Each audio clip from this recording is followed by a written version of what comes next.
In art and in architecture, there's a ratio that is very eye-pleasing, and it's called the golden ratio. Now, the golden ratio is related to what they call a golden section, where you can illustrate this by a line. And there are two sections to this line. The longer section is called A, and the shorter section is B. And of course, the total length of this entire section is A plus B. Now, the golden ratio is related by the ratio A as to B is A plus B as to A. Okay, we have the longer section as to the shorter section as the entire section divided by the longer section. And this ratio is referred to as phi, and it is this ratio is approximately equal to 1.6180.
The Parthenon owes its name to Athena Parthenos, the virgin goddess Athena, to whom it was dedicated.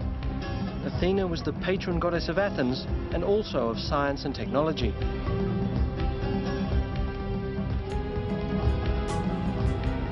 The ancient builders used neither mortar nor cement. These gigantic columns support massive lintels, held in place by innovative metal clamps. Arguably, the golden ratio makes its aesthetics so compelling that the Parthenon is a template even for modern architectural design.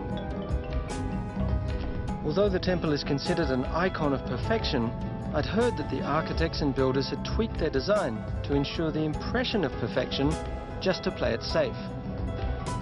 From observation, the ancients knew that a column of the same width, top to bottom, appeared narrower towards the top.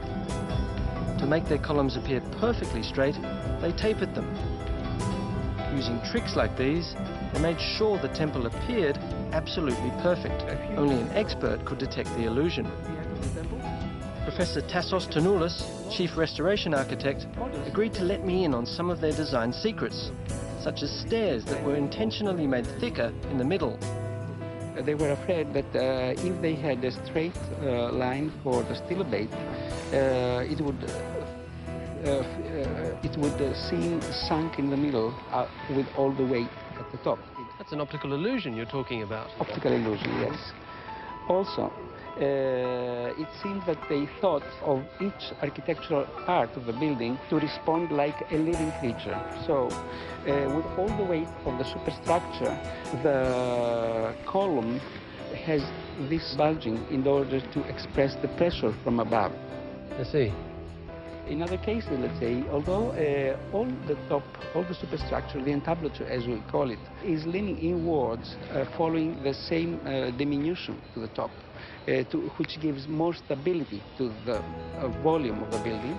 Each face of the bands, which are the ornaments of the architectural members, are leaning outwards so that the design which was painted on it could be seen better from below. Ah. Is each column the same as its neighbor? No, according to the design of the temples or these Doric buildings, the corner columns are wider, thicker than the inner ones, so that they look stronger because they are at the corners. So what you're saying is really it's not just one optical illusion, it's a whole series of optical illusions. Yes, corrections or optical illusions are everywhere, from the very bottom to the very top of the building. All the temple is curved. I mean, there is no straight line on this temple.